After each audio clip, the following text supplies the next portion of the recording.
Good day, this is Terry DeFazio, and you're watching Dial It Up.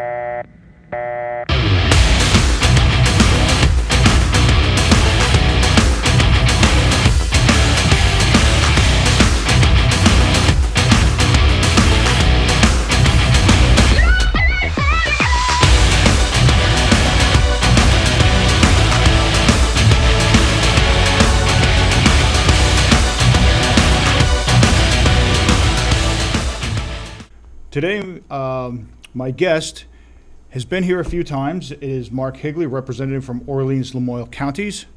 And it's good to have you back. Well, it's good to be here again, Terry. Seems like it was almost yesterday, and it almost was. It goes like that. I've still got your template from the last time you were here. We're going to discuss some new subjects and some old subjects today. Okay. One of the things was, I've noticed in the newspapers, not recently, but in weeks past, you had a couple of newspaper articles that you wrote, sort of rebuttals to things that were said about you. Can you elaborate on that, Mark? Sure. One of the issues, it seemed that some folks were saying that when I go to town meetings, I try to make all my town meetings of all 5 towns, and there was criticism that I basically come and say what the state is doing to the towns, this litany of different bills and so on that's going to negatively affect our towns and citizens. And my response was, I feel that that's my job to go to these town meetings and inform people of pending legislation, because it's right in the middle of the session. It may be the first time, it probably is the first time a lot of my constituents are even hearing about these proposed laws, and it gives them a chance to respond to me through email or phone or whatever it is, whether or not that's something they approve of, or they may want to find out more information, which I can give them more information. Well, I would think if they elected you, they'd want to hear what the heck it is you're doing, no? Right. Well, maybe some people don't want to know, I'm not sure. Yeah. But if you were my representative, I would definitely want to see you at a town meeting and inform people of what's going on in Montpelier. Sure. Correct? Correct. Yeah.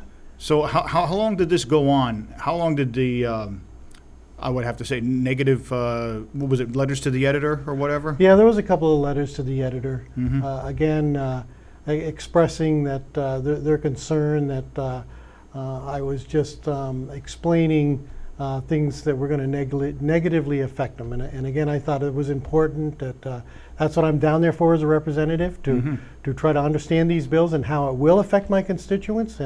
And my constituents are a lot different than Chittenden County constituents, so there are things that will affect them differently. I agree. And I know that you have an uphill battle with the other counties that are far more populous Correct. than us. So I wish you the best in all of that. Thanks. The other thing was, too, what other major issues do you see on the horizon that might be coming up this next legislative session, which, by the way, we will be down there taping. Oh, good. At the east side. Yeah. There's a couple. There's been drafting of a bill before down there for what is being called a carbon tax. Okay. So that's creating quite a bit of stir in the political agenda here, through debates as well as what might come up again. That particular bill, I researched before it actually had come out into committee, and I even researched it through. There's a national organization called the Carbon Tax Center. Oh, okay. That is promoting the carbon tax across the country, and they even mentioned on their website that it would be very difficult for an individual state to create their own carbon tax, and the reason for that is we're not an island. So if Vermont were to be the only state in the area that had a carbon tax, which is a tax on fossil fuels, so gasoline, diesel fuel, propane, you name it, it would be quite a disadvantage for the state of Vermont for businesses that have to use those products. The other thing is, because we're such a small state and we have New Hampshire on one side, New York, Mass, a lot of folks could go out of state for a lot of their fossil fuel products, which would be another detriment. And then the third is really, it sounds like it's quite an administrative process to administer a program like that. And not only that, but a lot of your pollution isn't coming from this state, it's coming in from the Midwest, like Ohio. Right. You've got that sort of pollution that's coming this way, Yeah. correct? Right. I mean, there is talk in that carbon tax, at least the proposal that I looked at, of doing some other things about reducing maybe 1% on the sales tax, and also having some of that money come back to you in the form of projects for weatherization for yourself and so on. But again, you know, with what we've dealt with Vermont Health Connect, I'm not convinced that Vermont can take on a project like that at this time. Yeah, and you know, there's an example of a good concept just gone bad. It was just not administered correctly. Correct. You know, Yeah. I'm all in favor of some sort of a healthcare system where everybody gets covered. My son is in California. Jerry Brown made it work out there. Mm-hmm. He absolutely said, "You will make this work," and he forced it, and it works. And now my son has insurance for Yeah. the first time ever. Somehow we missed the boat here somewhere, Yeah. and it wasn't the plan. I think it was the administration of the plan. Correct. I think they had the wrong people in there starting out. And I've tried, and I think I mentioned this last time I was here, for a number of years to move to the federal exchange, the federal health exchange. Yes. And it can be done, and it has been done. And I looked at the state of Oregon, which has millions of people in population compared to Vermont's 625 or whatever. Yeah. Right. And they did it. They did it within 8 months. They did it from April to December, and they had to re-sign up everybody. And they did it in 8 months. So it can be done, and I'm not saying that there's not problems with the federal exchange as well, but not nearly to the amount that we've had with Vermont Health Connect. And even to this day, I'm still having calls from people who have been told by the person on the other end of the line after frustrating hours to, well, why don't you contact, you know, MVP or Blue Cross Blue Shield yourself? So that's pretty discouraging for folks. Yeah, and it's funny. We have a thing here. Well, I've told you about the VMX, the Vermont Media Exchange. It seems that there's always a meeting, 2 and 3 hour meetings. It's constant. I don't know what it is they're talking about, but I wish they'd do it right if they're going to have this many meetings. You know. Yeah. So, is the carbon tax going to happen, or has it happened, or what's the state of it now? No, like I said, there was a draft of it a few years ago. It sounds like they're going to bring it back up. I know you can go to the you know, you can find out where it is and take a look at it on our legislative website as well, what was drafted in the past. And I'm sure something will be drafted again or used again to bring it forward. Oh, okay. And anybody that wants to know what the legislature is doing or has done, they've got all this information on the state website, correct? Correct. You can go there and you can look up who your legislator is, find out their bio and what committees they sit on. You can go by committee to see what bills went into the committees. You can research through the bill number or the bill name or the bill sponsor and bring it up and take a look at it for yourself. And how many committees are you on currently? Just one. Yeah, that's in the House, you just sit on one committee. Oh, okay. How about in the Senate? In the Senate, 2. Oh, okay. Yeah. So, in other words, you can't be on a multitude of committees. Correct. Okay. And it is hard. Of course, a lot of times there's other issues that interest you, but you don't sit on that committee. So that's where you rely on fellow caucus members, or like when I propose amendments or bills, I go to that committee and present them directly to the committee chair and the committee itself. I want to do an update on this. We spoke about this not the last time you were here, but I think the time before. I just want to get an update on it. It's an issue that personally doesn't interest me at all. But since you're a legislator, Yeah. and people need to know these things, what is the status of the marijuana legalization or decriminalization or whatever bill that's been kicked around for a while here? Where is that going, or where has it been, or what is it doing?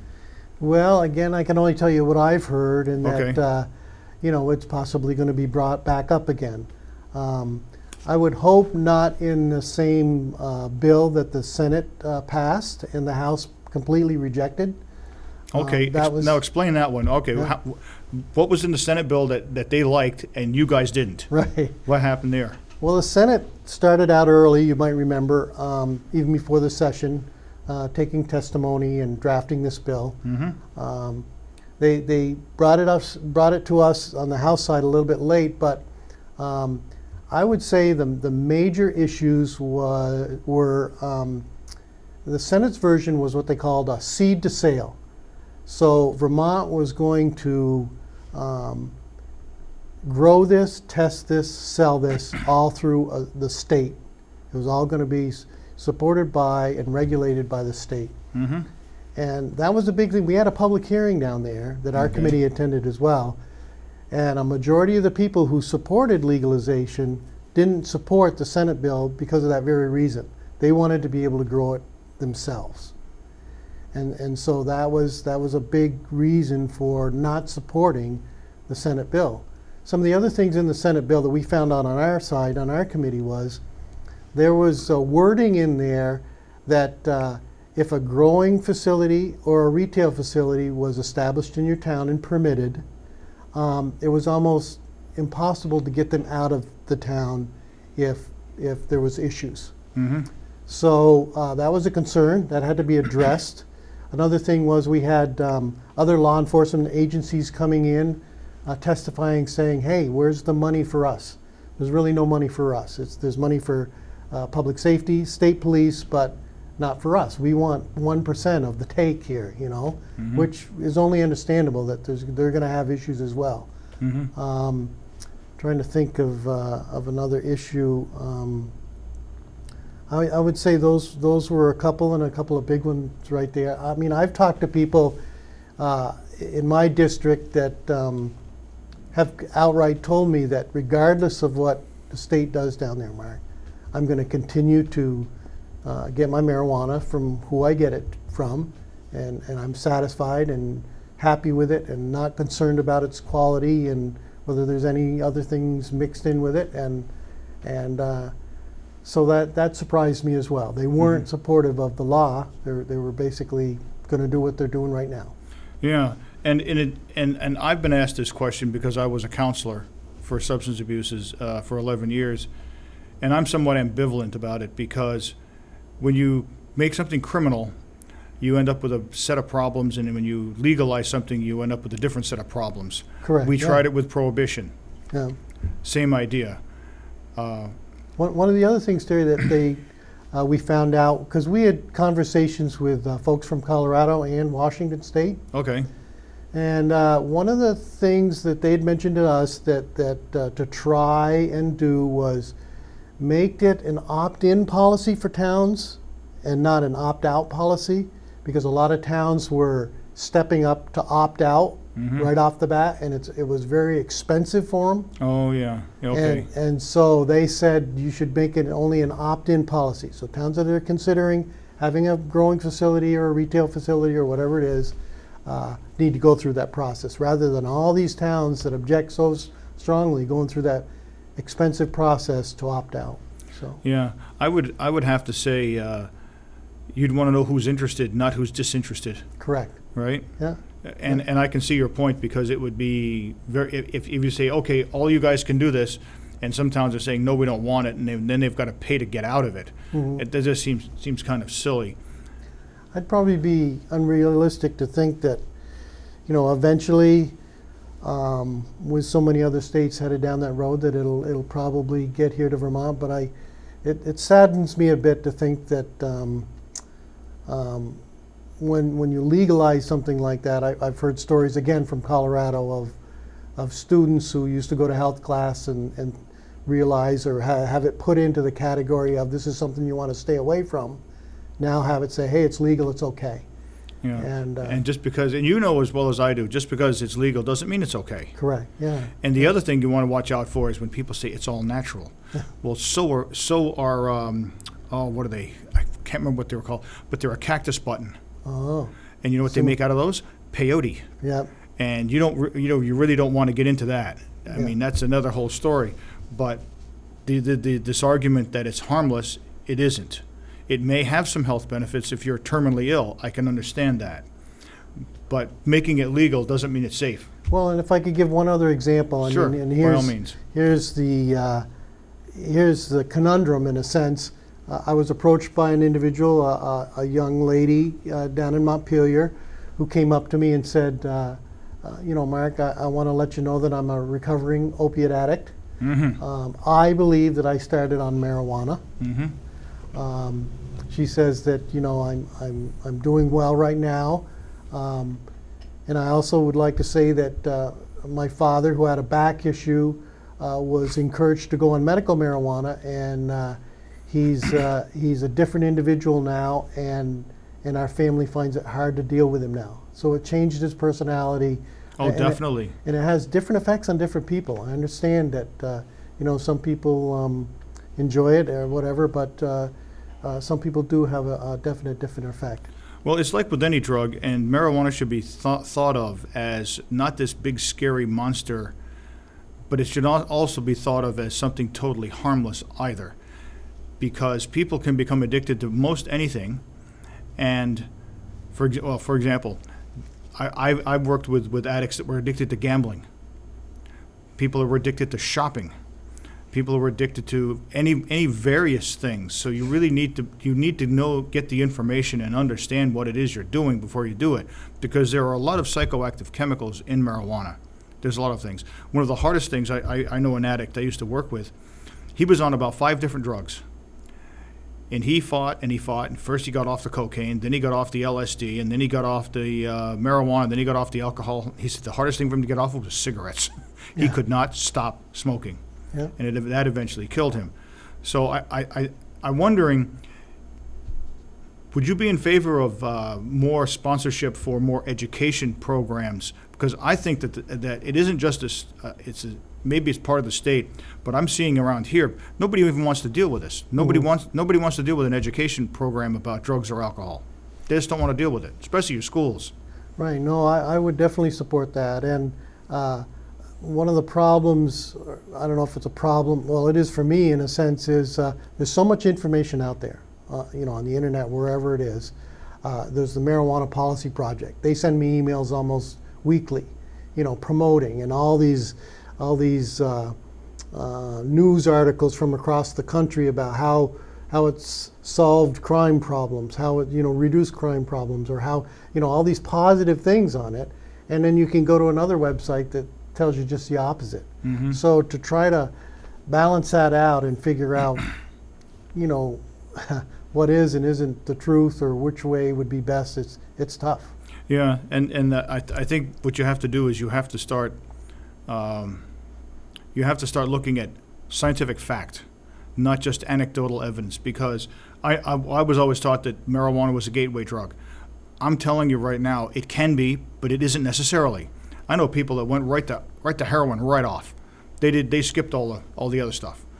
And when brain chemistry, when you teach people about brain chemistry, for example, in some of the heroin addicts that I treated, they got off heroin, and you know what they craved that they could get away with was alcohol. Wow. It lights up the same pleasure centers. Yeah. So, anyways. It's not an easy issue to sort through. No, it definitely isn't. And what disgusts me more is the way alcohol is pushed. It's in everything now.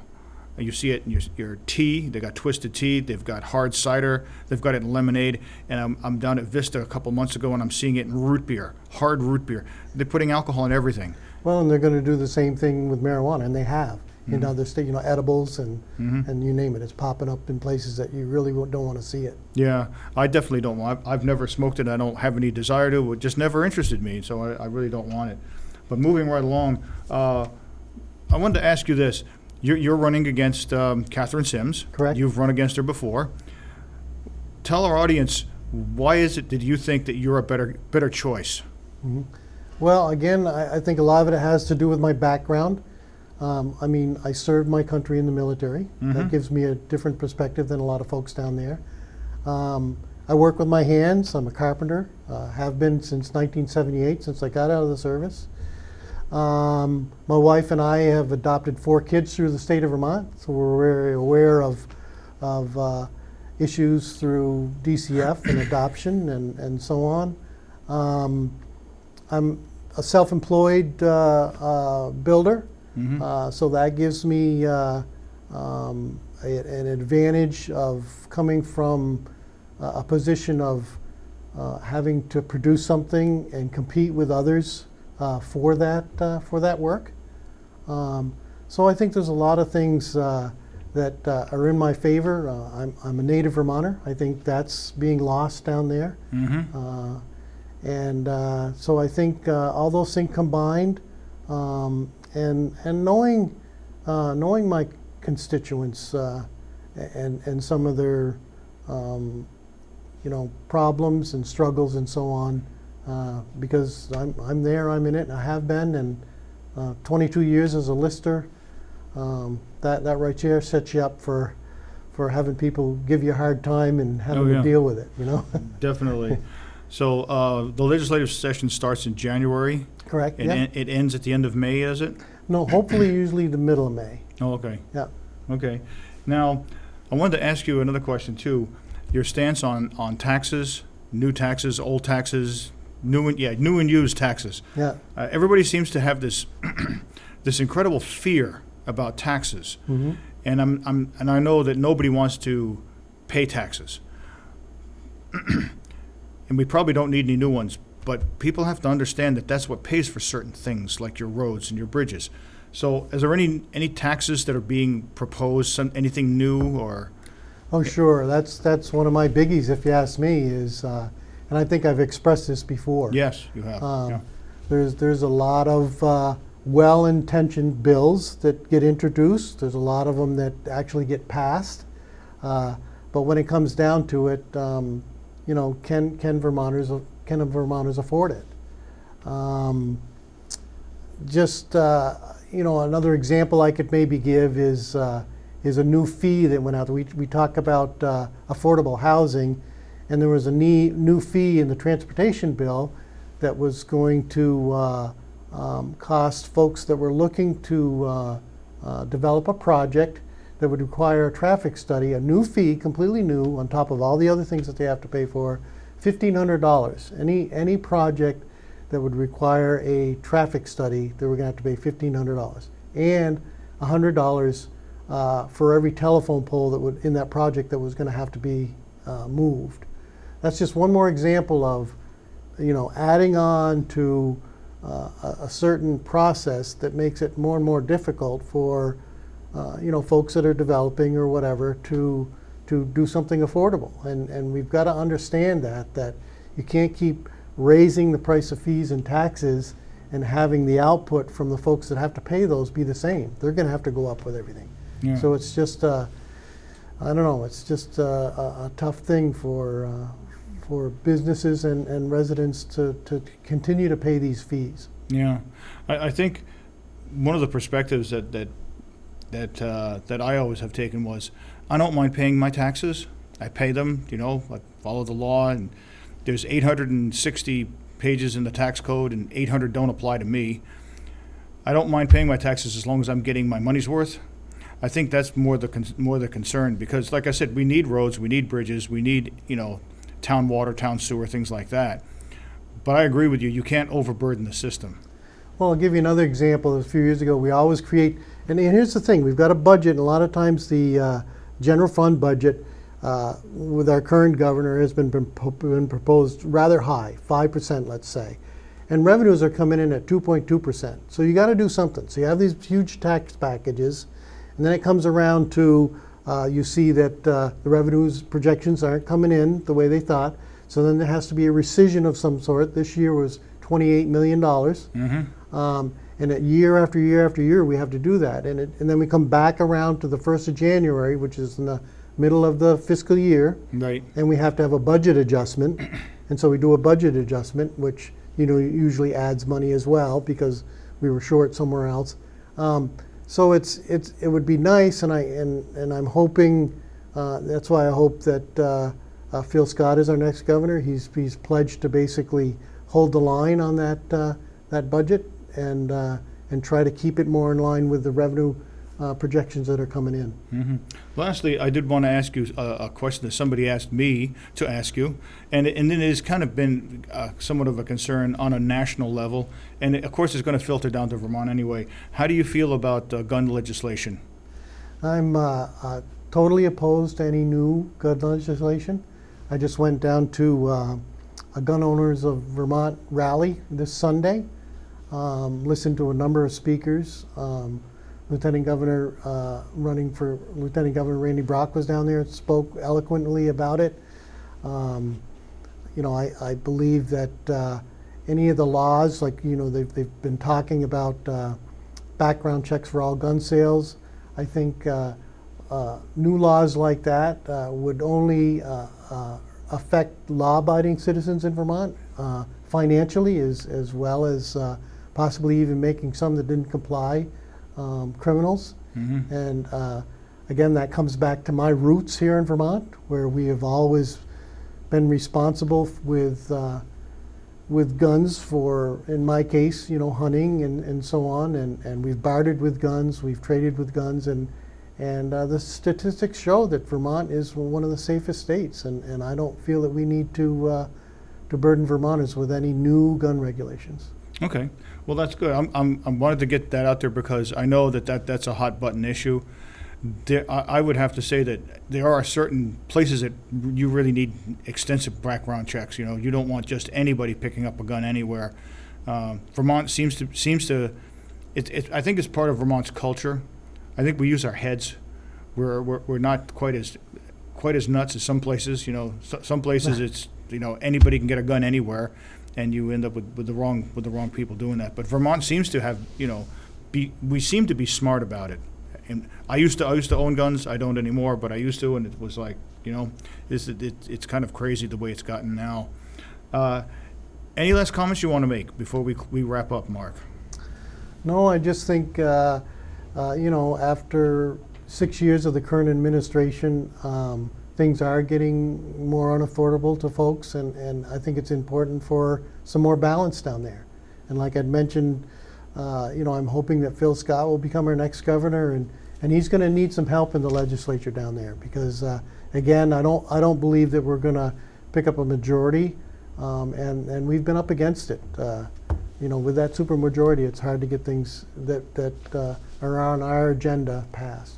Yes, and that's always bothered me as to how you can get a ton of people in the House of Representatives, and then you get a ton more in the Senate, whereas that's not how it works in Washington, which I think is the way it should be. You should get a certain amount of senators and then representatives by your population. Mm-hmm. But that's just only my opinion, and I'm stuck with it. Mark, it was good having you on the show again. Well, thank you. And Election Day, I believe, is November 8th, isn't it? Correct. And November just 8th. Make sure folks get out and vote. That's what I've been trying to do on the trail, is get them to sign up and vote. Yeah. People should understand that if you don't vote, you've lost your voice. You're giving it into the hands of somebody else. And I'm hoping that people will come out and vote. And it's really actually a crying shame to see how few people actually do vote, especially in some presidential elections. Under 50% of the people vote, which I think is disgusting. But anyways, this is Terry DeFazio for Dial It Up with my guest today, Mark Higley. Thank you. All I've got to tell you guys is November 8th is the day to vote. And if you don't vote, don't complain to me. Bye now.